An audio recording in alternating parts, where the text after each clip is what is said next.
Mirëmbrëma të nderuar shikues, mirë se erdhët në emisionin Fokus këtu në televizionin rajonal 6+1 Vlora. Tashmë e thet e zgjedhjeve të 11 majit po ndihen, ku kemi në fush betejë dhe kandidatët e listave të mbyllura, por edhe të hapura, ku këta të fundit do duhet të vrapojnë edhe më shumë.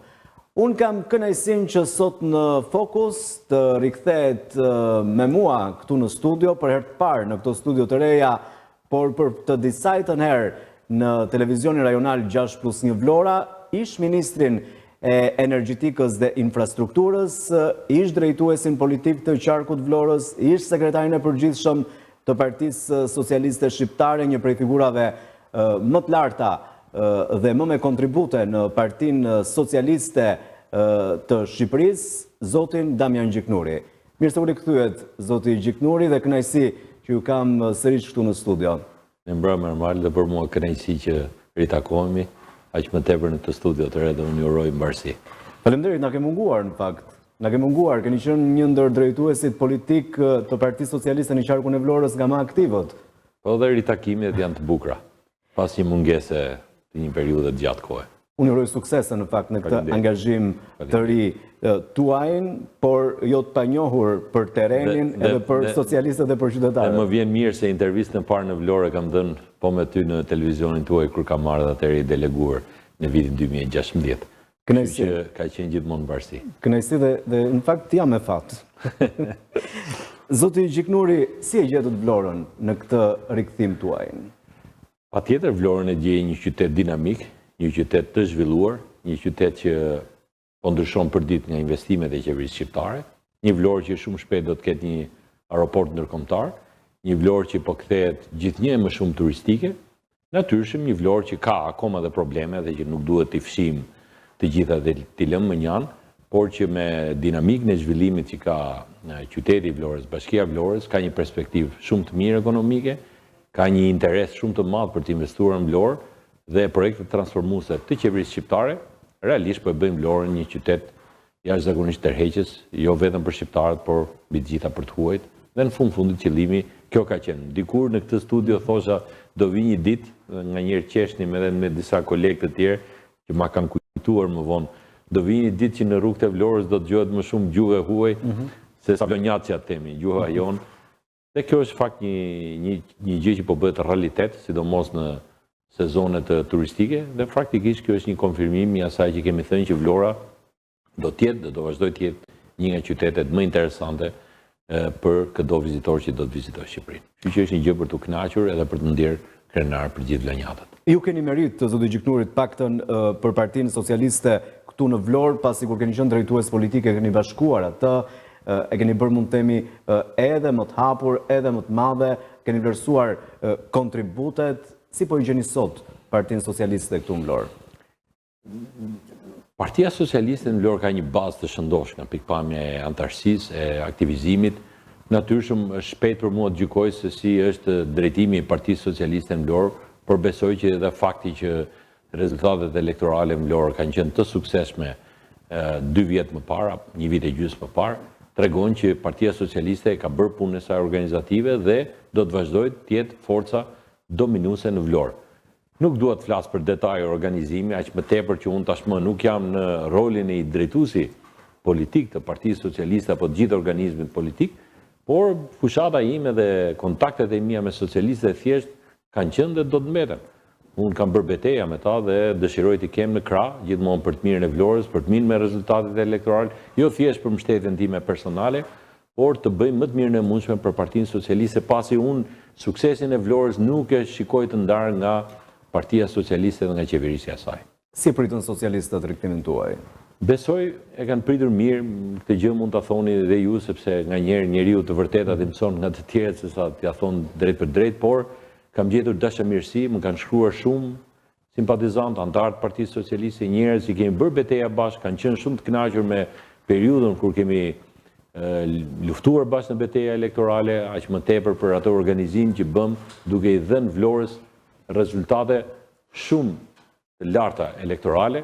Mos harrojmë që Vlora për 2 herë resht ka fituar 8 mandate dhe që ka qenë një sukses, sepse dikush e ka harruar këtë borë. Në Vlorë Partia Socialiste ka pas me gjitha aleat 7 mandate. Dhe u vendos që standarti i ri në rezultat që erdhi si rezultat i punës së të gjithë socialistëve dhe natyrshëm edhe kontributit tim modest si drejtues i asaj force. Kështu që në këtë pikpamje kam gjetur jam i mirëpritur dhe shpresoj të takoj të gjithë sa më parë dhe të punojmë së bashku për të bërë më të mirën e mundshme për rezultatin e Partisë Socialiste edhe për të përquar më tej politikat e Partisë Socialiste në Vlorë. Dhe për ta përmbyllur rikthimin tuaj këtu në Vlorë, pasi gjithmonë dhe unë kam bindjen se me shpirt keni qenë në Vlorë, pasi keni qenë një promovues edhe i shkëlqyer i Vlorës kur keni qenë drejtues politik i qarkut. Ju ka munguar Vlora? Natyrshëm nga ana politike këtu kam suksese të jashtëzakonshme elektorale dhe kam pas një eksperiencë të parrushme. Në anën personale unë Vlorën i kam mbajtur lidhjet, ato lidhje familjare apo shoqërore me njerëz të caktuar, por më mungon ajo shpirti socialist luftarak i Vlorës, sidomos fushatat në Vlorë kanë qenë të parrushme. Ne gjithmonë në Vlorë bënim mbylljen e mitingjeve kombëtare të fushatave zgjedhore dhe kanë qenë mitingje të parrushme dhe mua më kanë lënë mbresa të shumta. Kështu që në këtë pikpamje jam shumë entuziast, jam shumë i kënaqur që jam rikthyer në Vlorë, mezi pres bashkëpunoj me të gjithë dhe thash, ndihem mirë, natyrshëm në një pozicion, dimension të ri, por gjithsesi edhe ky është një dimension shumë interesant për ta parë shpirtin e Partisë Socialiste në Vlorë.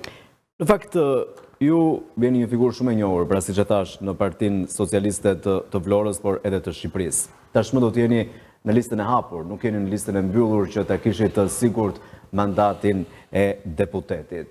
Do ta keni të lehtë të Knurit për ta fituar këtë mandat? Asnjë garë nuk është e lehtë. Ai që thotë që gjithçka është e lehtë, bën një gabim shumë të madh, sepse çdo garë ka vetitë e saj. Më kujtohet një shprehje që më duket e ka pas thënë ose Mike Tyson ose Clay, po me sa di Mike Tyson, i tha gjithçkush ka një plan, por kur hyn në fushën e boksit dhe kur ha goditjen e parë, atëherë ai plan mund mos të funksionojë. Do të thotë që çdo betejë ka të papriturat e saj. Megjithatë, për mua është një shtrat i njohur politik, elektoral. Unë kam shumë miq dhe dashamirës, edhe në një pjesë të mirë të strukturave të Partisë Socialiste, janë një aset i çmuar dhe me shumë vlerë për sa i përket fushatës, qoftë edhe personale. Nga ana tjetër, për mua thash është një dimension totalisht i ri, por edhe kur kam qenë drejtues i fushatave elektorale, unë nuk kam bërë garë personale. Ju e dini që në vitin 2021 ne votat i kishim dhe me emrin tonë, por unë në listë kisha dhe kryeministrin, që normalisht ishte drejtuesi, pavarësisht se unë dhe kryeministri ishim vendosur në vijë ndarëse të rezultatet dhe kisha bërë një betim me të. Pra një marrëveshje që nëse Vlora nuk do të merrte 8 mandate në vitin 2021, unë do të dërhiqesha, se do ta qoja humbje dhe unë nuk mund të rrija si humbës në një listë fituese, pavarësisht se vetë do të fitoja vetë si mandat deputeti për shkak të rirenditjes. Por këtë betim e kisha bërë dhe këtë angazhim e kisha marrë. Dhe betejën e kam bërë edhe si një betejë majoritare, ku kam shkuar kudo, kam kërkuar vot, jam ulur me shumë grupe interesi, faktorë me qëllim që ai rezultat në vitin 2021 të mbajë, pra ajo diferencë që ne kemi edhe sot, sepse mos harroni pas 8 vjetësh gara që e fortë, shumë njerëz mendonin që pushteti do të ndryshonte, dhe realisht gara ishte garë e vështirë dhe në fundit ne ruajtëm atë rezultat që na bëri krenar gjithëve dhe ju vazhdojmë në atë trashëgimi pozitive historike për të synuar edhe më shumë. Kështu që mendoj që do të jetë një garë interesante, nuk ndjehem as i dizavantazhuar as i avantazhuar, por natyrshëm kapitali im politik, emri im, me ato që kam bërë dhe mikpritja që kam gjetur dhe qytetarët e Vlorës, edhe për ato gjëra që kam bërë mirë, por edhe për atë komunikim përgjithsisht drejt për drejt që kam pas me ta, mendoj që do të jetë një shtrat i mirë pozitiv për fushatën time elektorale, edhe të Partisë Socialiste normale. Në fakt, një figurë pra e njohur dhe rëndësishme e Partisë Socialiste si ju, por edhe me këto rezultate që ju thatë, si në qarkun e Vlorës, ashtu edhe në qarkun e Elbasanit, mendoni se duhet ishit në listën e mbyllur dhe nuk e meritonit dhe qyteturit ishit në listë të hapur dhe sot të ishit në luft për vota, do me thonë, për të luftuar e për të garuar, si pjesë dhe si barabart mes të barabartëve të asaj liste? Jo, Erbal, unë e kam thënë edhe në në një dokument strategjik që kanë bërë për Partinë Socialiste, si një nga, le të themi, strategët apo autorët e këtij sistemi zgjedhor, megjithëse propozimi im ka qenë diçka tjetër kur bënim negociatat me Partinë Demokratike, unë kam thënë që ky sistem funksionon dhe menaxhohet më mirë me dy lista, se këtu janë dy lista që konkurrojnë, kur njerëzit me eksperiencë politike janë në nivel drejtimi, për arsye të menaxhimit, të ngritjes së frymës së fushatës dhe të administrimit të zonave elektorale apo themi të proceseve në parti, duke siguruar një barazi gare. Megjithatë, kryeministri Rama, kryetari i partisë të rast, mendoi që këtë sistem të aplikojë në një formë tjetër. Është një lloj eksperimenti, por mund të jetë eksperimenti guximshëm që jep rezultat. Në planin personal, natyrisht që për mua është më shumë mund, megjithëse mund ka qenë edhe si drejtues, se unë tash fushatat i kam bërë njësoj, sigur kam qenë majoritar, por në këtë pikpamje unë nuk kam pas frikë nga gara elektorale, sidomos në qarkun e Vlorës, pasi thash kam një kapital të çmuar politik, gjithë punës ime, kam ikur me kotat larta dhe jam i mirëpritur nga njerëzit këtu. Por kjo mund të krijojë probleme mase për një kandidat tjetër, sepse ndjejnë që pesha ime mund të krijojë në duke një avantazh, megjithëse thash kjo është garë hapur. Kështu që mendoj që zgjedhja për zgjedhja e kësaj rreshtimi apo taktike elektorale nga leadershipi i Partisë Socialiste është bërë me qëllimin që njerëz si puna ime apo dhe shumë të tjerë kolegë cilët kanë eksperiencë elektorale të mobilizojnë çdo lloj vote kudo që të jetë në territorin e qarqeve përkatëse me qëllim që të merret rezultati maksimal. Koha do ta tregojë, besoj që ne do të marrim një rezultat shumë të mirë dhe edhe ky zbatim, rreshtim taktik elektoral në bazë të këtij sistemi të ri do të japi prap maksimumin për Partinë Socialiste.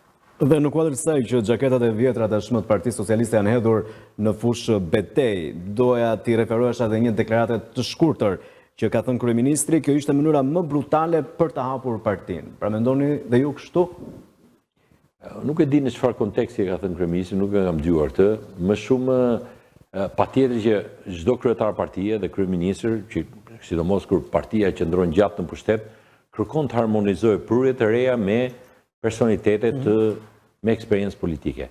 Dhe mbase personalitetet me peshë politike në një sistem tjetër mund të krijonin shumë pak mundësi për figurat reja. Dhe kjo mund të jetë vërtet, sepse në një garë të hapur, sidomos kur futen të ri, pa përvojë dhe pa njohje, mund ta kenë të vështirë që të dalin në fitues nga garat e hapura me këtë sistem zgjedhor. Kështu që mund të jetë një formë jo për ta shqyrë apo për ta hapur partinë në atë mënyrë që dikush mund mendojë që Partia Socialiste do të ndryshojë identitet, se mendoj që Partia Socialiste ka ato vlerat sa historike dhe atë qasje që është e vështirë ta ndryshosh në atë mënyrë dhe besoj se kryeministri këtu ka dashur apo kryetari i partisë mendon që harmonizimi i prurjeve të reja me eksperiencën politike do të përgatisë partinë për atë nivel tjetër siç kemi deklaruar edhe në synimet tona strategjike që kemi një parti të shëndosh për vitin 2030 kur mendohet që Shqipëria do të jetë antar e Bashkimit Evropian. Pak parti kanë mbijetuar ka gjatë viteve. Dhe kjo ka qenë fal edhe punës son, fal dhe vizionit të leadershipit të Partisë Socialiste, po fal edhe harmonizimit të shumë individëve të ri që kanë hyrë dhe kanë dhënë kontribute në Partinë Socialiste dhe që realisht ka pasur ekipe kanë qenë shumë kompetitive dhe me shumë rezultat që e kanë bërë Partinë Socialiste të jetë sot e shumë vite fituese pa diskutueshme e zgjedhjeve. Por sa të avd, mendoni ju do të jenë këta kandidat të rinj në listat e mbyllura për të përballur nesër me figurat e vjetra të Partisë Socialiste në parlament? Pra, përkundrejt këtyre, ju, nëse do ta merrni mandatin, do të jeni edhe më potencialisht i fortë, pasi do të merrni votat e qytetarëve, kurse këta janë në listat e mbyllura që ka vendosur kryetari i partisë. Dgjoj, çdo njeri ka një fillim. Pra, sa të aftë do ta tregoj koha. Mendoj që nuk është çështje ne s'kemi garë me njëri tjetrin, ne garën e kemi me kundërshtarët dhe me atë çfarë është më e mira për Shqipërinë, sidomos me sfidat që kërkon koha. Natyrisht, marrë një mandati nuk do të thotë një biletë e përjetshme në politikë, sepse kanë qenë shumë njerëz të cilët kanë hyrë në politikë dhe më parë dhe kanë dështuar ose për arsye të ndryshme nuk kanë qenë më në plejadën kombëtare politike. Patjetër një pjesë e tyre mund të përkasin dhe kësaj kategorie që mund mos i mbjetojnë më shumë se sa një 4 vjeçari dhe kjo është gjë më normale sepse kjo ndodh edhe në botë. por mbase disa nga këta të ri do të jenë njerëz që realisht do dinë të investojnë në parti, do të dinë të investojnë në elektorat dhe do të jenë figura të rëndësishme politikbërje që do të bëjnë diferencën dhe natyrisht çdo parti kudo që të jetë njerëzit talentet, njerëzit me peshë elektorale, njerëzit me eksperjenca, do që gjithmonë të ketë pranë vetes, sepse në fundit do të dalë dhe do të ballafaqohet me qytetarët. Një koment për listat e kandidatëve për deputet në qarkun e Vlorës, pra si i shikoni ata?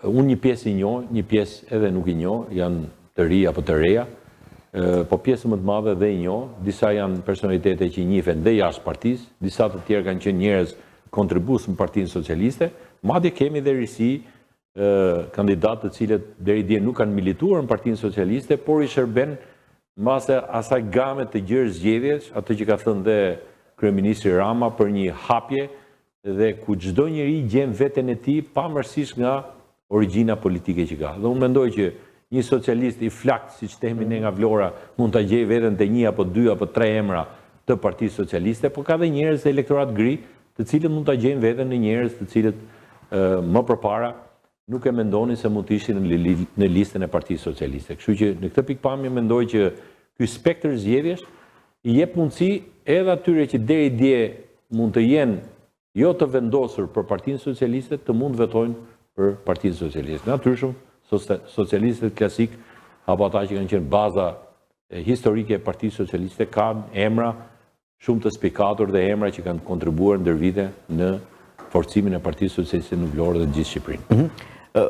Keni një garë brenda kësaj liste, zotë Gjiknuri, ju vetë? E keni një garë me X kandidatë caktuar? Nuk kam garë me emrat veçantë, për mua e rëndësishme është të fitoj Partia Socialiste, e rëndësishme është të mos të dalim të plagosur nga ky proces, sepse kjo lloj gare krijon dhe tensione brenda nesh dhe kjo është e vërteta.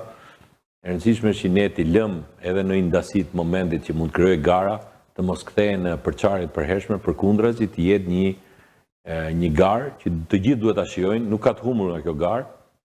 Vërtet 3, 4 apo 5 maksimumi mund të fitojnë nga kjo garë hapur, por të gjithë të tjerët kanë një mundësi për të treguar edhe rëndësinë e tyre elektorale, por mbi të gjitha për të dhënë një kontribut dhe siç e ka thënë dhe kryetari i partisë, asnjë nga këta nuk do të lihet minjan dhe do të jetë i harruar, përkundrazi, do të jetë pjesë e një procesi që është vazhdon. Në politikë nuk ka asnjëherë një garë të fundit apo fillimi i fundit të gjithçkaje apo fundi i fillimit.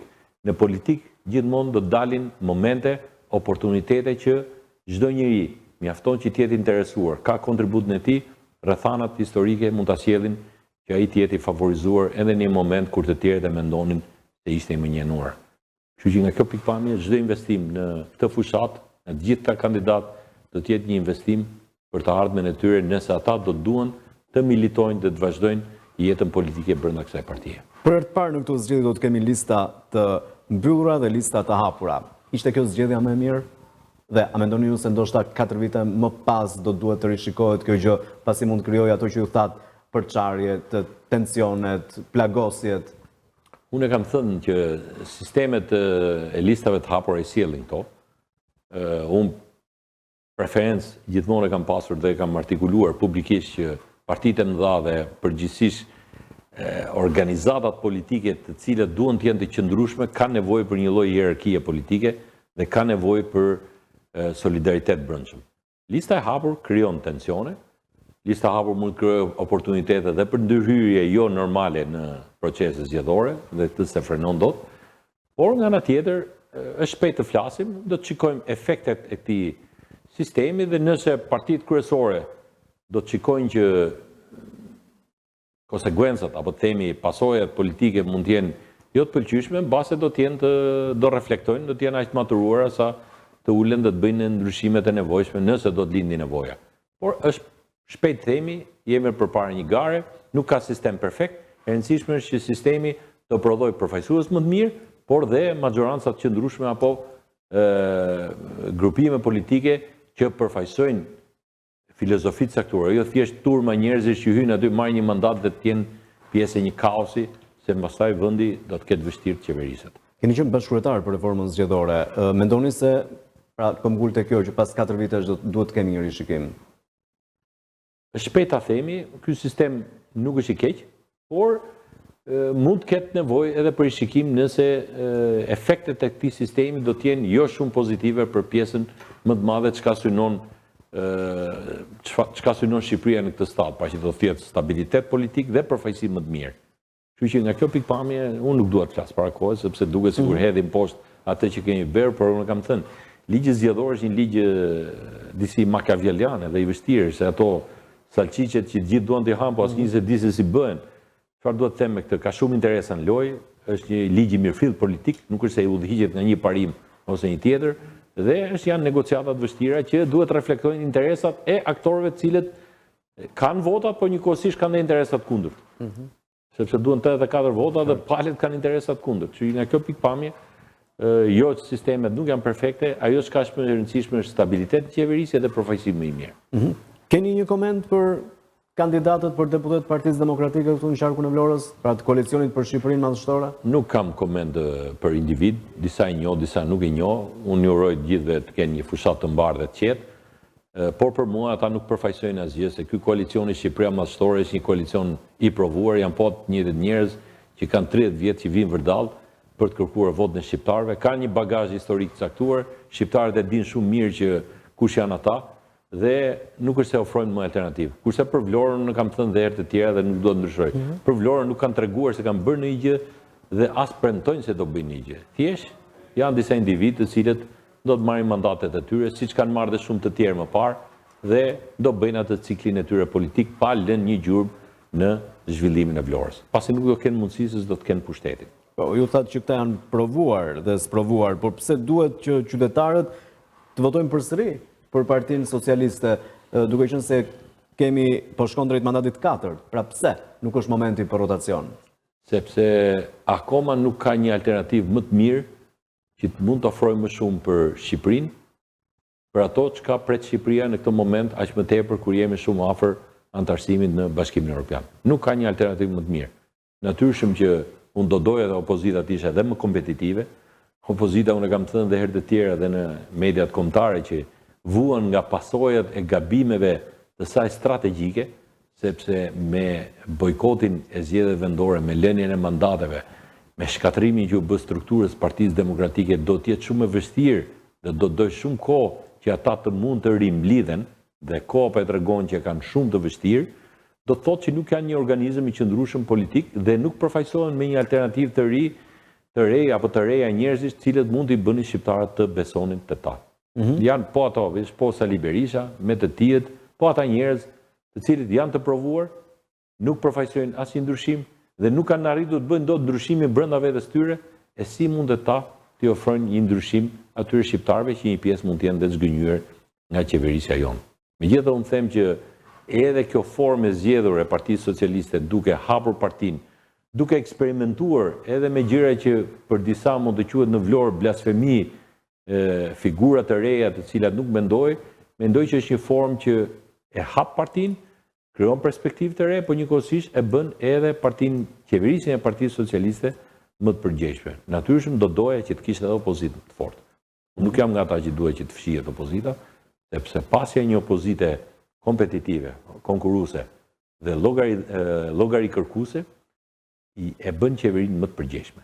Dhe në fundit demokracia bazohet në balanca forcash dhe unë do doja që edhe një opozitë jetë shumë më kompetitive se çka qenë, sepse thash do ta përmirësoj më mirë qeverisjen e Partisë Socialiste. Po, është normale që ti marrësh të rinj, ti marrësh njerëzit opozitës, siç ndodhi vetëm pak ditë më parë, ku zoti Rama doli, siç tha, për krah 100 të rinjve që ishin pjesë e forumit rinor të Partisë Demokratike këtu në Vlorë, por nga një tjetër Partia Demokratike thotë që këta të rinj tashmë kanë ikur për interesat e tyre dhe nuk ishin aq sa zoti Rama thotë, por ishin që nuk mund të numërohen me gishtat e një rëzdor. Qofse Partia Demokratike thotë që ne si kemi më, ata është si ujë, do ta gjejnë rrugën e tyre. Kështu këtë pikpamje zoti Rama ka marrë ata njerëz që, siç thot Partia Demokratike, nuk janë më. Megjithëse kanë qenë njerëz që kanë qenë kundër nesh, po shikojnë që alternativa më e mirë është Partia Socialiste, dhe ky është një element për të përshëndetur, se në fundit një majorancë, një minorancë, si të kthehet majorancë, duhet të marrë dhe një pjesë që se ka pas. Sepse po të rinë me kvota historike, Partia Socialiste nuk zbret ndonjëherë nga pushteti. Për shkak të traditës elektorale dhe një lloj trashëgimie që nga koha e Partisë së Punës, sepse ajo parti një bazë të asaj ati elektorati e ka pasur dhe populli shqiptar, si që thonë rëndom njerëzit, është populli majt, atëherë ti do mundohesh të jesh i hapur për të gjithë me qëllim që ti të bësh majorancë.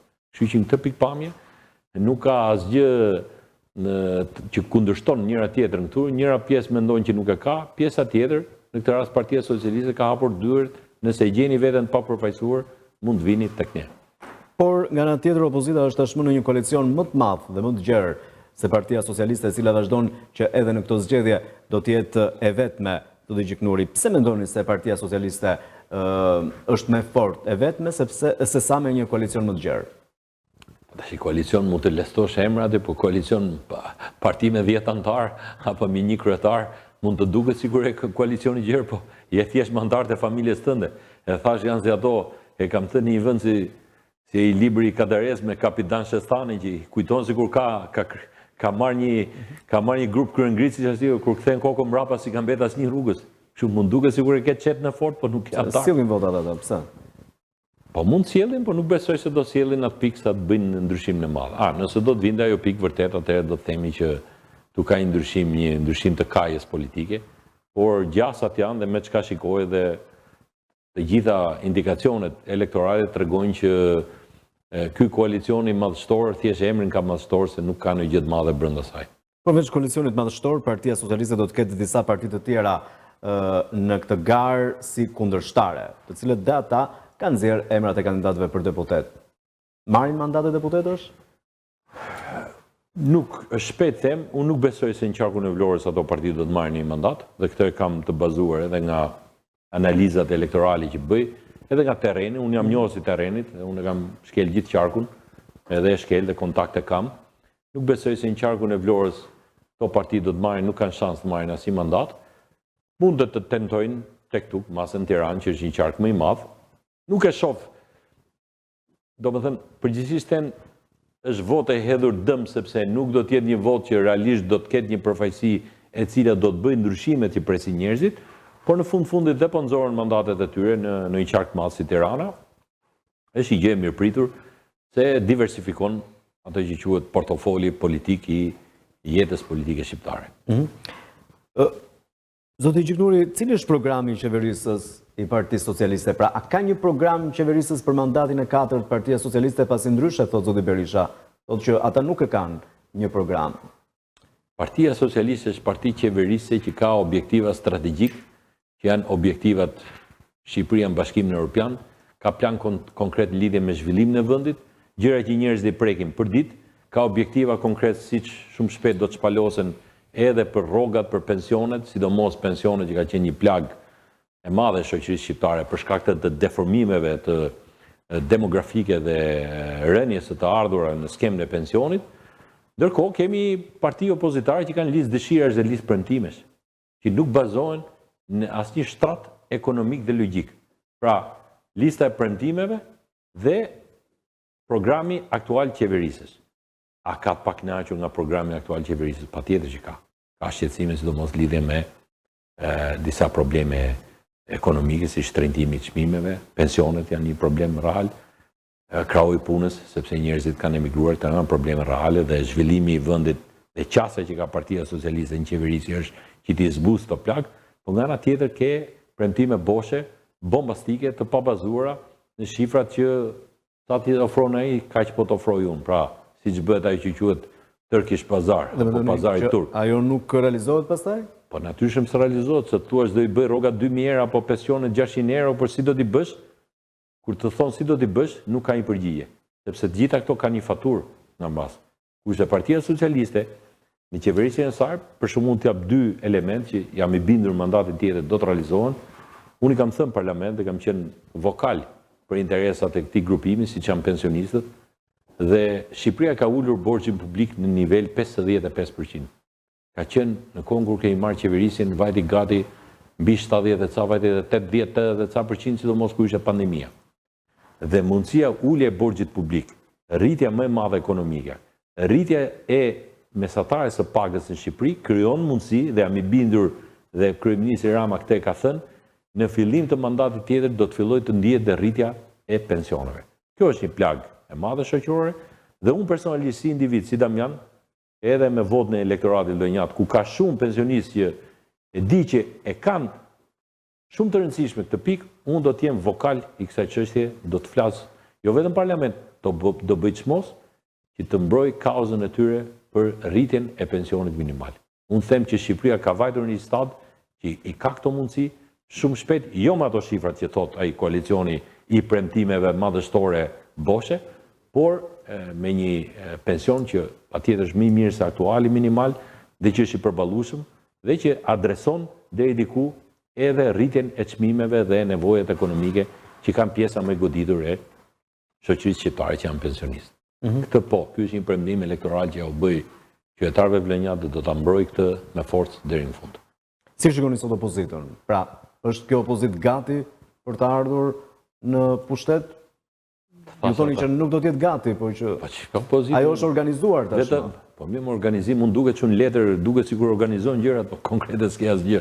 Janë po ata njerëz, është po ai Berish, në një moshë edhe më të plakur, nuk kam gjë me moshën dhe duhet mos më keq kuptojnë, nuk e kam zakon të merrem me pamjen apo moshën e dikujt, po janë po ata njerëz që nuk ofrojnë asgjë përveç se emrit të madhështor, po që nuk përputhet fare me realitetin e atyre që kanë njerëzve që përfaqësojnë dhe elektoratit që i mbështet. Por fushatën e tyre do ta drejtojë një strateg si La Civita.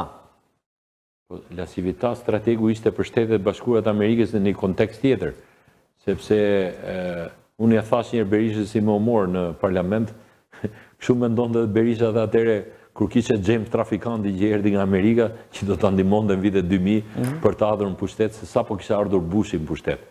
Këto janë histori deri diku ballkanike, humoristike, vërtet ndryshimi i presidencës në Amerikë ka sjellë zhvillime botërore, por në Shqipëri do të vendosin shqiptarët dhe Shtetet e Bashkuara të Amerikës kanë një marrëdhënie konstante me Shqipërinë. Nuk kemi ne qendra e botës. Ne jemi me çdo Shqipëria, kushdo që të jetë në pushtet do të jetë një aleate e përhershme në Shtetet e Bashkuara të Amerikës, kushdo që drejton presidencën amerikane. La Civita është një konsulent si gjithë të tjerët, i cili do të japi konsulencën e tij, por nuk e di se sa ngjan Berisha me Trumpin, këtë unë nuk di ta bëj krahasimin përveç se kanë moshë për afërt. Po PS-ja kë ka strateg fushatës? Dikur keni qenë dhe ju? Unë nuk jam strateg ndërkombëtar, unë nuk jam njëri këshilla për se si duhet bëhet PR-i, patjetër PS-ja ka konsulentë e saj, por PS-ja është një parti e konsoliduar që ka ndërtuar një filozofi të caktuar qeverisje, ka një eksperiencë të mirëfillt elektorale të suksesshme dhe natyrshëm do bazohet mbi një gjë që reflekton vullnetin e shqiptarëve. Ki parasysh asnjë qeveri, asnjë huaj nuk mund të tregojë ty se si bëhet mirë puna jote. Shtëpinë tonë do ta rregullojmë vetë. Shtëpinë njeriu e ndërton vetë. Do të thotë që shqiptarët janë ata që përcaktojnë kush është udhëheq të vend dhe kush kupton psikologjinë se çfarë kërkojnë shqiptarët tashmë, ai është fituesi. Asnjë formulë që vjen nga jashtë do të mund të transplantohet në mënyrë brutale në një trup me qëllim që t'japi atë klonimin e caktuar që dikush mendon në kokë. Rikthemi këtu në Vlorë. Çfarë kërkojnë vlonjatët? Çfarë duhet bërë më shumë për Vlorën, zoti Gjiknuri? Pra ju thatë në nisje të kësaj bisede që është bërë shumë investime, ka pasur shumë vëmendje ndaj Vlorës, por ju tashmë që jeni rikthyer edhe pas 4 vitesh tashmë që do të jeni edhe më shumë aktiv këtu në Vlorë. Çfarë ju ka përsyri? Çfarë duhet bërë më shumë? Natyrshëm vlonjatët kërkojnë shumë nga natyra. Shpesh kryeministri thotë me humor që vlonjatët janë paduruar dhe kërkojnë shumë. Është bërë shumë Vlorë, por natyrshëm zhvillimi dinamik sjell dhe problematika që duhen adresuar. E para njëherë gjëja që duhet jetë fokusi jo vetëm zhvillimit të Vlorës është se si ne të ofrojmë më shumë mundësi për njerëzit që jetojnë në Vlorë. Pra Vlora mos shihet si thjesht një qytet sezonal dhe të jetë një qytet i populluar nga popullsi aktive në punë. Dhe besoj që politikat e qeverisë dhe hapja e aeroportit apo gjithë ky zhvillim dhe rritja zgjatja e sezonit turistik do ta bëjë këtë të mundshme. Si shumë qytete tjera, po sidomos dhe Vlora, ka shumë pensionistë që ata kërkojnë të adresohet një problematikë siç është rritja e pensionit dhe jam i bindur që ndash mandatin tjetër, në fillim mandatit tjetër, ky proces do të fillojë të bëhet i prekshëm, edhe besoj këtë kërkojnë qytetarët sepse edhe nga bisedat na, kërkojnë shërbime më të mira, duhet zgjidhur disa probleme që kanë mbetur gangren, siç është çështja e mbetjes e trajtimit të mbetjeve në Vlorë. u investua nga qeveria shqiptare landfilli i Sherisës, ka mbetur për shkak të hetimeve penale, ka mbetur akoma e pa zgjidhur, po jam I bindur shumë shpejt zgjidhja do t'i jepet dhe do të zgjidhë një problem shumë serioz që është trajtimi I mbetjeve që do të jetë një problem në vazhdim, sepse mbetjet shtohen. Shtohet zhvillimi, shtohet konsumi, natyrshëm sfidat mbeten shumë. Investime pasaj të tjera po bëhen, siç është edhe uji I pishëm, që investime në rrjetin e ujit pishëm janë bërë shumë investime në Vlorë, patjetër kërkojnë shërbime më të mira dhe në drejtime tjera, por ky është një proces. Dhe sidomos edhe kadastra është një nga gjërat që qytetarët kanë shqetësim dhe besoj që duhet të jetë fokus I shtuar I qeverisë për të përfunduar të gjitha ato procese që I nisi, përfshirë dhe digitalizimin për t'u bërë qytetarëve të thjeshtë dhe për të shmangur korrupsionin që fatkeqësisht tek tu vihet re në këto shërbime. Pra, ka shumë gjëra, por njerëzit dinë bëjnë krahasimin tash.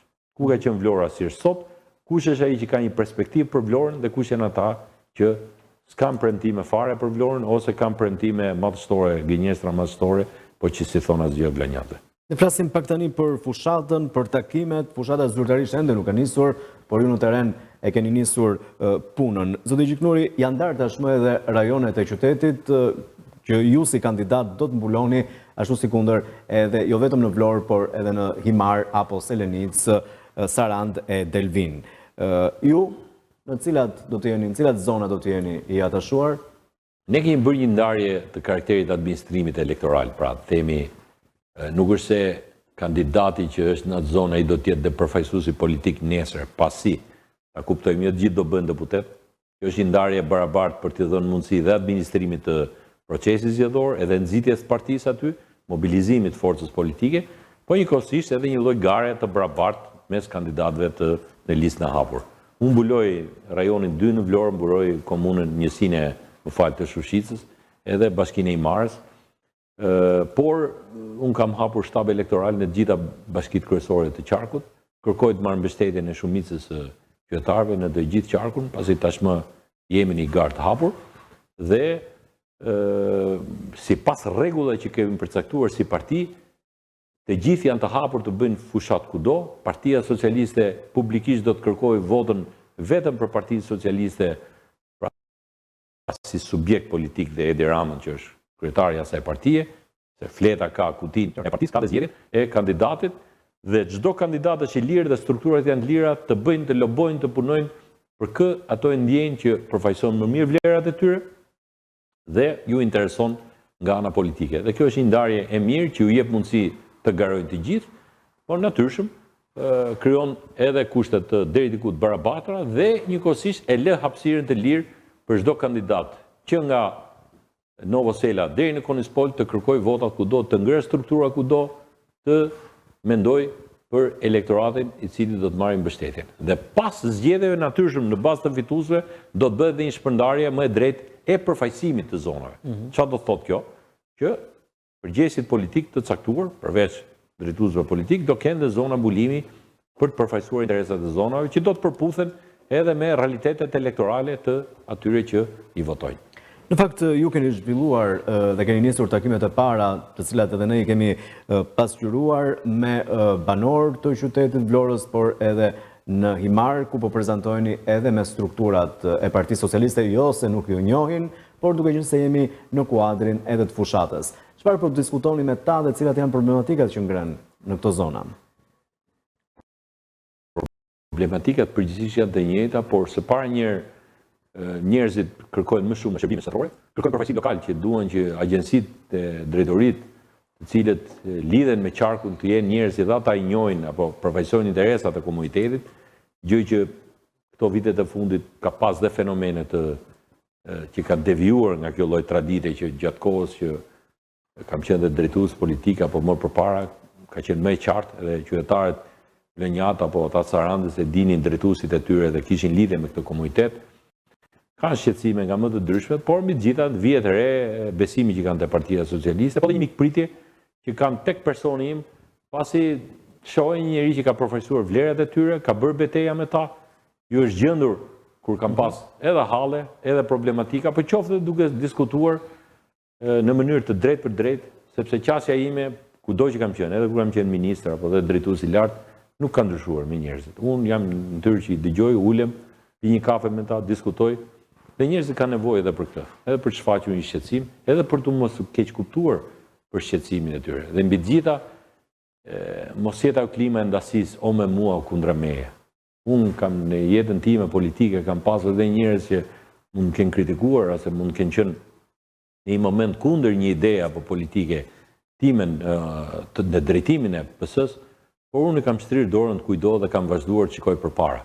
Pasi ne mbarojmë një garë, marrim një vendim, mund të kemi kontradita, por e rëndësishme është të shikojmë objektivin dhe perspektivën dhe këtë klimë dhe këtë kulturë unë dua jo vetëm që mundohem ta perfeksionoj të vetja, por dua t'ja jap edhe tjerëve si shembull, dhe ky do të jetë modeli im i bërjes politik gjithmonë, sa të jemi politik aktive. Pra, mendoni se do të priteni mirë në të gjithë qarkun, jo vetëm në Vlorë dhe në Himar, me cilat ju keni edhe lidhje, por edhe në Sarandë, Selenin, Stelvin. Sepse edhe në Sarandë më njohin, unë kur kam ardhur vitin tetor të vitit 2016 si drejtues politik, unë kam shkel gjithë territorin dhe shumë nga këta njerëz kanë punuar me mua dhe kam parë pasionin tim, interesin tim, energjitë e mia për fushatat elektorale gjithmonë dobit Partisë Socialiste.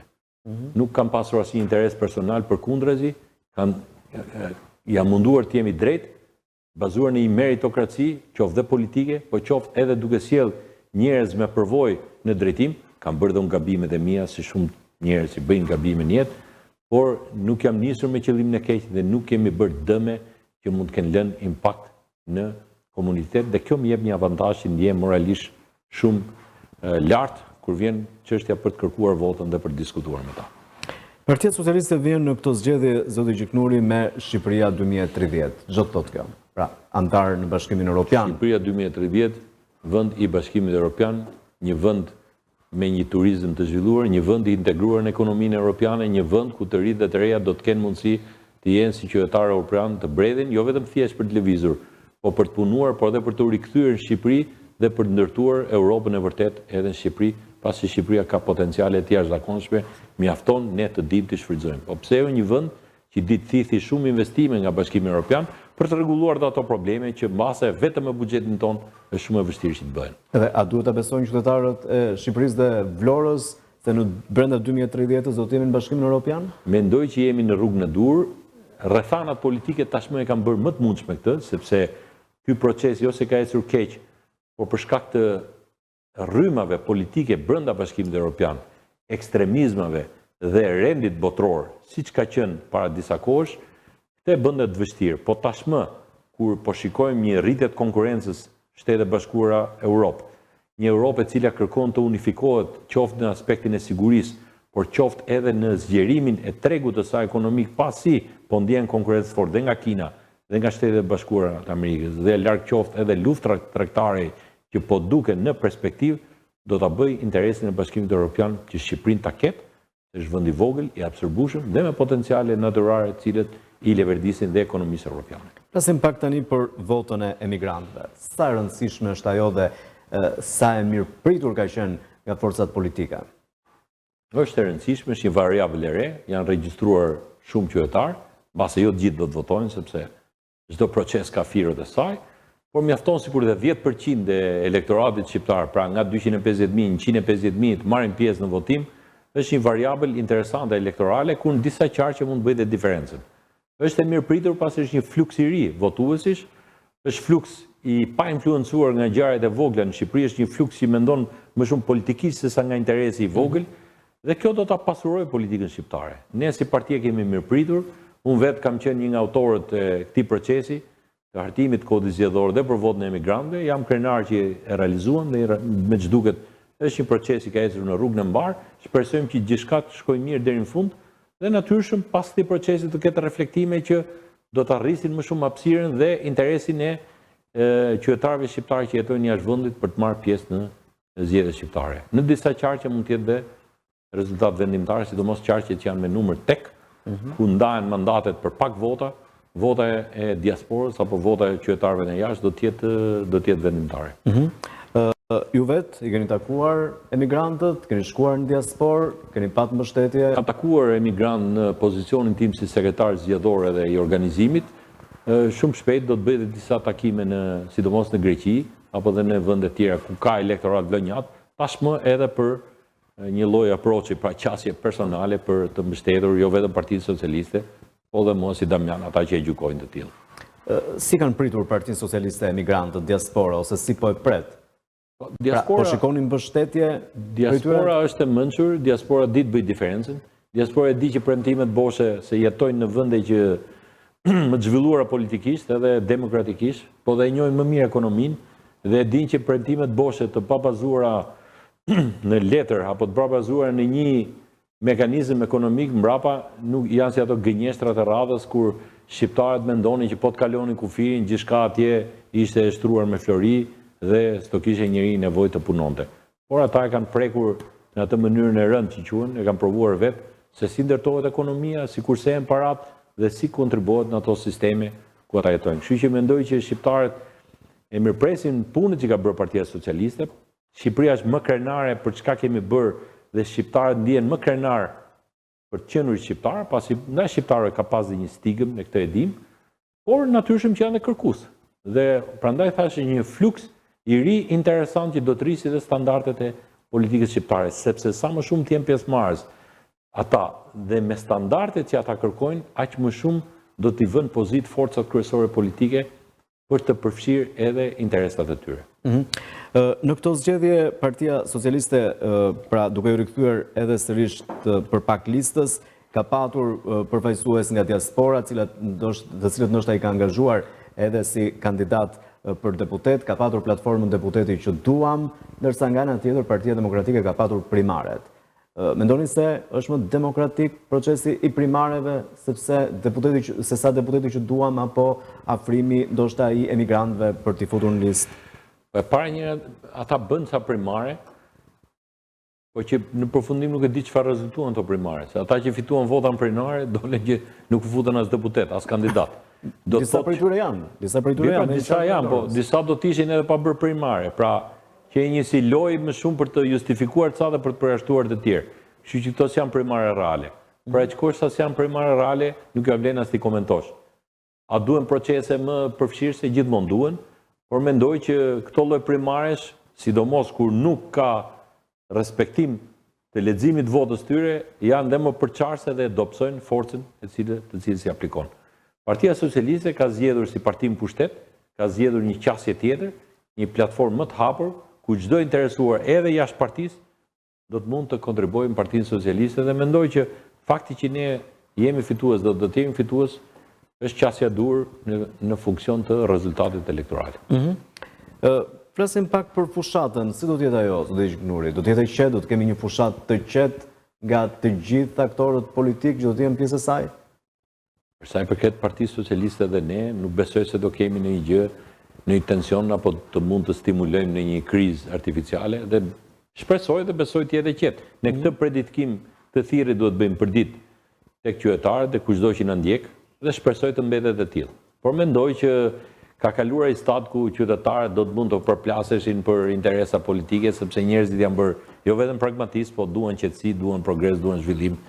Nuk është se gënjen më nga propagandat e partive, sikur është kjo luftë jetë apo vdekje. Njerëzit e kanë kuptuar që kjo është një luftë politike, se kush do të marrë pushtetin dhe kush do të qeverisë më mirë dhe kush do përfaqësojë më mirë interesat e tyre.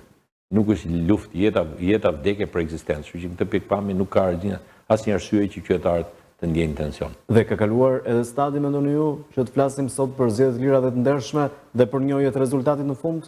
Po, deri tash, pavarësisht fillimit, unë nuk shoh asnjë problem me zgjedhjet, nuk shoh të përmend njëri probleme për zgjedhjet, por unë kam thënë që një nga sëmundjet e vjetra të politikës shqiptare është që humbsi nuk pranon humbjen. Dhe për të justifikuar humbjen, nxjerrë libin që mu vodhen. Kjo është e vërteta, e vërtet e hidhur, jo e mirë. Tash më kujton ato filmi që më grabitën zoti Tosti gjithmonë ankohesh, vjen tash, humbet zgjedhjet dhe ankohesh. Ç'kuptim ka kjo që ankohesh? Pra në këtë pikpamje, ju e dini dhe në Vlorë, ju jeni qytetar i Vlorës, gjithmonë Vlora ka marrë atë rezultat që ka merituar. Atë që ndjejnë vetë qytetarët, siç kanë treguar dhe sondazhet, po dhe çka ndjejnë qytetarët. Do të thotë që s'ka asnjë deformim vote. Dhe sa mandate deputetësh synoni ju në qarkun e Vlorës? Po, thash, fitore normale dhe tashmë të konsoliduar do të quhet 8 mandate. Fitoria ideale, gjithmonë e kemi synuar, nuk e kemi arritur, do të ishte 9 mandate elektorale, pra 9 mandate deputetësh në qarkun e Vlorës. Po në rang vendin? Në rang vendin mendoj që Partia Socialiste nuk do të bjerë poshtë mandateve të vitit 2021, pas kalkulimit elektoral, madje mendoj që do të thelloj këtë rezultat. Sa do tjetë, koha do të tregojë shumë shpejt flas, por nuk mendoj se do të bjerë nga mandatet që ne kemi. Por pushtetit konsumon, si është sot Partia Socialiste? Sa e fuqishme, sa e Pushteti fort? konsumon atë që lodhet me pushtetin dhe nuk do të shoh ku i ka problemet e tij.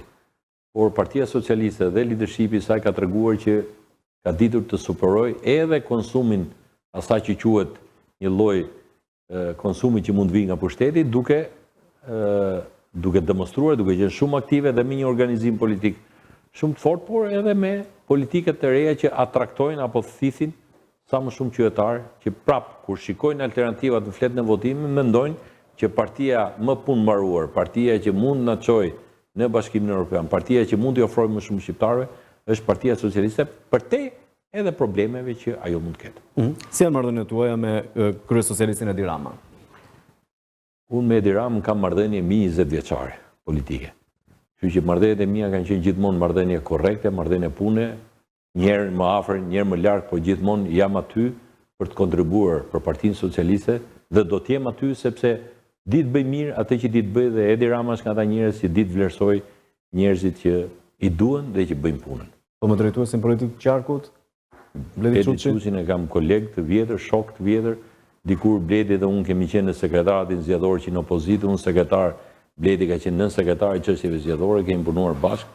Është një personalitet, është një djalë i shkëlqyer, njëri shumë i mirë qytetar dhe më vjen mirë që e drejton Vlorën dhe unë do të jem krah bashkë me të për të bërë më të mirën e mundshme për rezultatin elektoral në Vlorë. Po me drejtuesit vendor në qarkun e Vlorës, duke qenë se tashmë riktheheni, disa prej tyre nuk kanë qenë në drejtim kur ju keni qenë drejtues politik këtu? Të gjithë i njoh ose i kam njohur tashmë, më duken njerëz serioz, njerëz me vlera qytetare, njerëz që mundohen të bëjnë punën e tyre dhe unë do të jem bashkëpunues në krah për të bërë më të mirën e mundshme me pushtetin vendor dhe vërtet kërkoj që të bëj punë më të mira për gjitha komunitetet kudo që do të kem mbështetjen elektorale. I kënaqur si drejtues politik i qarkut të Elbasanit? Po në Elbasan arritëm rezultate shumë mira elektorale, morëm të gjitha bashkitë e qarkut. Një garë që ishte e vështirë, Elbasani është qytet më i vështirë, edhe aty konkuronte një nga figurat kryesore të Partisë Demokratike, por mbi gjithë ajo që kam pëlqeu dhe që e them me krenari, ka qenë një qark që ka pas dhe probleme, tensione elektorale më përpara, ka pas madje edhe përplasje, por gjatë vitit 2023 qarku i Elbasanit bëri zgjedhje të shkëlqyera, ka qenë një fitore e shëndetshme elektorale, po me atë rezultat që kanë qenë dhe zgjedhjet e përgjithshme, gjë që largoi përfundimisht atë stigmën që kishte Elbasani, sikur aty bën ligjin krimi apo fitoret realizohen nëpërmjet influencave ilegale. Përkundrazi, diferenca në Bashkinë e Elbasanit që po aq e thellë sa ishte në zgjedhjet e vitit 2021 duke hequr çdo lloj alibie dhe që të gjitha kanë ndjekur që s'ka pas asnjë incident, s'ka pas asnjë akuzë nga asnjë parti apo kandidat për procesin zgjedhor dhe kjo ishte një vlerë që më vjen mirë që u realizua sepse edhe unë kam pas merak të gjë se çfarë mund të ndodhte dhe mund të cënoheshin ato zgjedhje. Po si ish sekretari i përgjithshëm i Partisë Socialiste Shqiptare, i kënaqur nga puna që keni realizuar në atë periudhë që ishit dhe a keni ndonjë peng? Gjithmonë njeriu kur i kthehet, disa gjëra mund t'i kishe bërë më mirë, por ato çka mbeten janë gjërat thelbësore. Partia Socialiste fitoi mandatet më të shumta në pushtetin vendor, pra 55 bashki, dhe Partia Socialiste në atë kohë pësoj një transformim për sa i përket strukturimit, digitalizimit dhe ngritjes të një strukture profesionale në gjithë partinë që vazhdon edhe sot. Unë 2 vjetë në nga sekretari përgjithshëm, unë mundova të bëj punën time dhe rezultati elektoral i zgjedhjeve vendore ka një kontribut modest edhe të rolit të sekretarit të përgjithshëm që e drejtoja unë. Kështu që në këtë pikpamje që një eksperiencë mirë politike, vazhdimsi e punës politike që unë kam bërë ndër vite në Partinë Socialiste. Dhe si vazhdimsi e kësaj pune ishte edhe detyra që keni patur si ministër infrastrukturës dhe energjisë.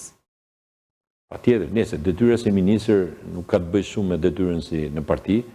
Unë si ministër kam qenë njëri politik, sepse shpesh unë vendoset dhe ministra që nuk vinë nga karriera politike, unë kam qenë një njëri që kam dhënë kontribute në opozitë, kam qenë një nga figurat e reja, po kryesore në Partinë Socialiste në opozitë, dhe patjetër detyra si ministër më përballi me sfidat mëdha, më bëri që të bëj transformime mëdha siç është reforma në energji që sot e kësaj dite është një gjë që ka dalë jashtë fjalorit politik, dhe kjo është falë punës sonë, të hap shumë projekte infrastrukturore, një pjesë të mirë edhe me qarkun e Vlorës, të cilat tashmë janë maturuar, dhe është një eksperiencë administrative e mirë dhe që më ka formuar si politikan, si shtetar, për të dhënë më të mirën e mundshme në çdo lloj drejtimi politik kudo që kam qenë. Dhe gjithmonë kanë qenë pjesë e reformave.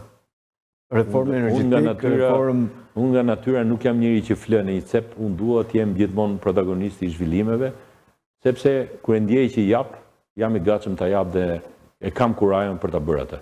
Shpesh herë nga njerë më quajnë dhe çik të vendosur, kokfort, por e kam në gjithmonë për të mirën e gjës, sepse mendoj që njerëzit e guximshëm dhe që kanë kurajo, aq më tepër kur gjejnë një hapësirë, dhe unë këtë e kam gjetë Edi Rama, këtë e them edhe për ata sepse shpesh herë dhe spekulohet në media.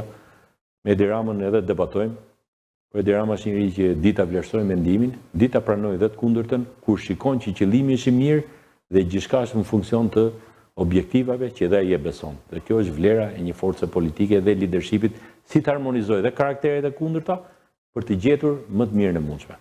Nëse nesër zoti Gjiknuri do të jeni përfaqësuesi Vlorës në Kuvendin e Shqipërisë, si qarkut Vlorës, do të vazhdoni të qëndroni ashtu si deri më tani pranë socialistëve, pranë qytetarëve?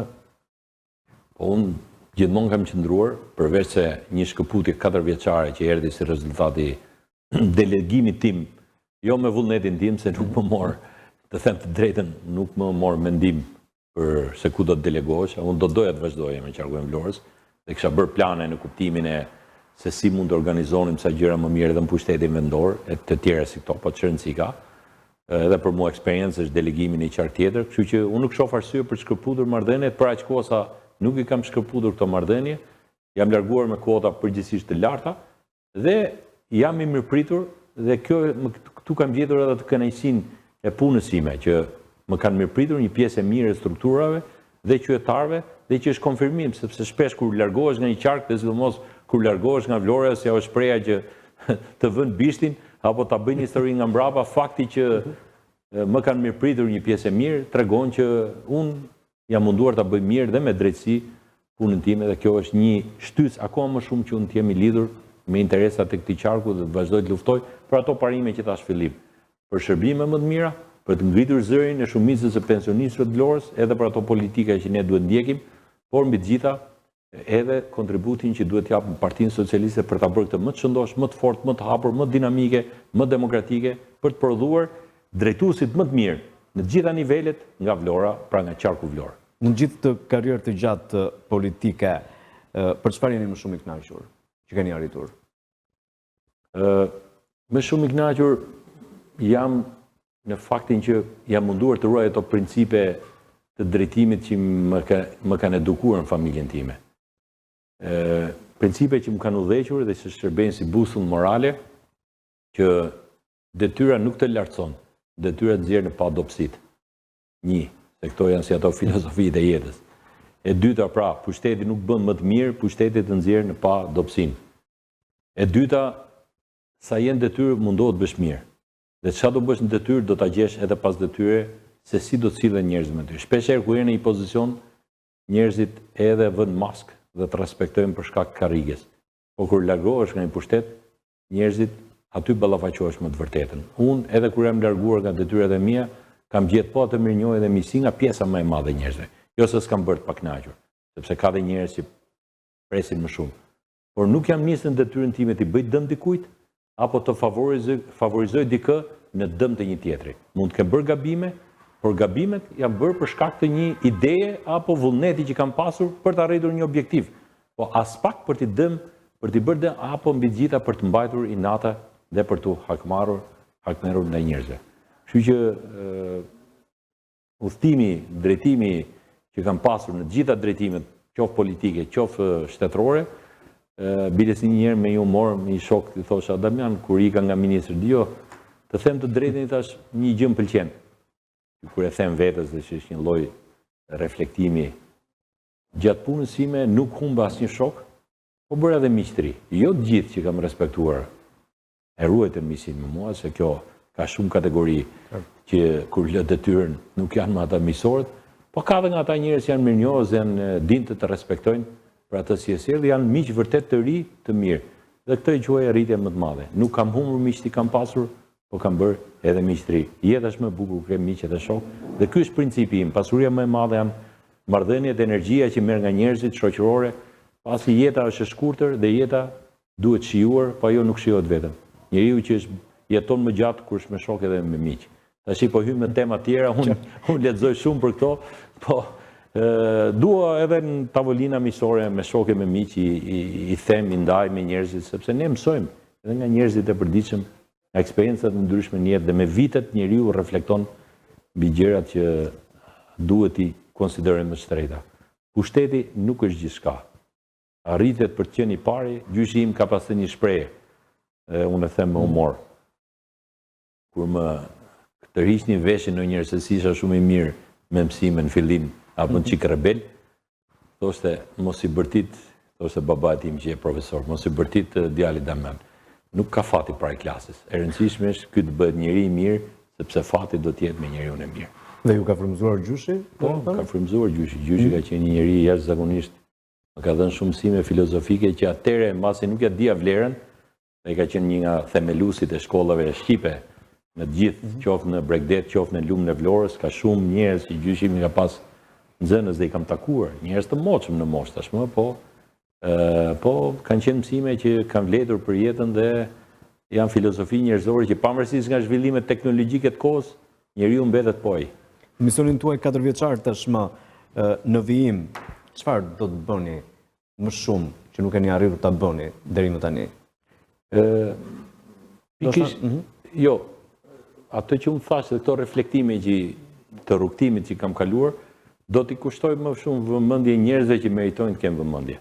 Ka shumë njerëz si mund duken si të parëndësishëm, po ka një vlerë të paçmuar për atë çka përbën për jetën e njeriut dhe për komunitetin lënjat.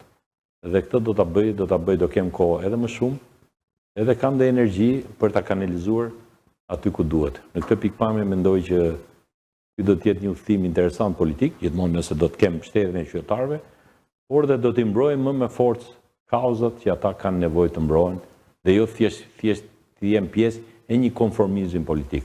Unë nuk synoj të kap maja se çfarë i kam parë, edhe i kam provuar, kam qenë qeveri, kam qenë drejtim në Partinë Socialiste, do të jem pjesë e atij ekipi drejtues, shpresoj kuptohet me mbështetjen e qytetarëve vlonjat, por duhet të jem një zë më i rëndësishëm për më të drejtën që ata mendojnë. Pranë Partisë Socialiste, pranë qytetarëve, por sa kohë i kushtoni familjes? Në gjithë të angazhim, gjithë të rrugtim? Kam pasur më shumë kohë vitet e fundit, sidomos kur më largova nga drejtimi sidomos ka qarku e Elbasanit në vitin e fundit, kam pas pak më shumë kohë të rri me familjen, kur kam qenë ministër kam pas më të vështirë, kam pas punoja shumë, nga mëngjesi deri në darkë, vonë, ka qenë një punë e jashtëzakonshme dhe me koston shëndetit tim, gjë që më bëri që të rishikojmë çik dhe mënyrën e jetesës, qoftë ushqyerjet, qoftë aktivitetit fizik, dhe natyrshëm kohën politik e ka një çmim që është familja, por unë mundohem të jem sa më pranë në kohën e lirë, dhe përgjithsisht kam një gjë që unë nuk kam zakon të rri natën vonë lokaleve apo të rri me njerëz, se sa dhe darkë kam hequr darkën, kuptimin jam munduar të imponoj vetes. Jo komplimenta për fizikun. Po mundohem të bëj aktivitet fizik dhe të ushqej më pak, edhe të lëviz më shumë, dhe mbrëmjet i shpenzoj pranë familjes. Nuk jam tip që rri darkave vonë me njerëz në përli lokale, ose ka një gjë të keqe, po njeriu më ndërton një jetë caktuar. Unë përgjithsisht shkoj në shtëpi, rri me familjen, kaloj kohë me ta, shikoj në një film, bëjmë në një nuk dua të shoh politik, shumë pak shoh politik në shtëpi, por merrem me fëmijët, merrem me bashorten, komunikojmë për problemet e përditshme të familjes, por është një kohë e çmuar. Fëmijët po rriten dhe fëmijët kanë nevojë. Fëmijët nuk ka rëndësi se çfarë ka qenë babai. Fëmijët thotë, baba, ku ke qenë për mua kur unë kisha nevojë. Nuk ka rëndësi se çfarë detyresh ke bërë ti, sa pushtet mund të kesh pas ti, sa i pasur mund të jetë ky apo ai. Fëmia pasuria më e madhe e fëmijës është kalimi i kohës me të. Ajo është investimi më i madh. Sa fëmijë keni zotë Gjiknuri? 2 fëmijë, një djalë, një vajzë. Djalin 17 vjeç, vajzën 10 bën korrik. Kështu që janë dhe i moshë që kërkojnë vëmendje delikate, por detyra e prindit është detyra më e vështirë. Prindërimi është gjëja më e vështirë në të gjitha themi pushtetet, një lloj ushtrimi pushtetit dhe prindërimi, në të gjitha detyrat që mund të kesh, po detyra më e vështirë është bësh prindin. Keni vendosur të rrisni dhe të shkolloni këtu? Koha do ta tregoj, varet se do të jetë dëshira e tyre, natyrshëm që unë do doja, unë vetë kam studiuar jashtë në ato kushte të vështira, do doja të merrni një shkollim të mirë, qoftë këtu, qoftë dhe jashtë, po do doja të ishin këtu, nuk do doja që fëmijët e mi të jetonin jashtë. Se në fundit njeriu ka nevojë për çfarë vlere ka të bësh fëmijën dhe mos t'i kesh pranë. Bashortja juaj? Bashortja ime merret me aktivitet privat dhe nuk është përzierë me puna shtetërore apo me gjëra shtetërore, gjithmonë ka zhvilluar aktivitetin e saj privat në arkitekturë dhe në interior dhe ka një studio të saj. Nuk është përzierë asnjëherë me pjesën politike dhe kjo ka qenë një lehtësi edhe për mua dhe ka kushtuar më shumë vëmendje fëmijëve sepse ka pasur edhe më shumë lirshmëri në organizimin e kohës saj.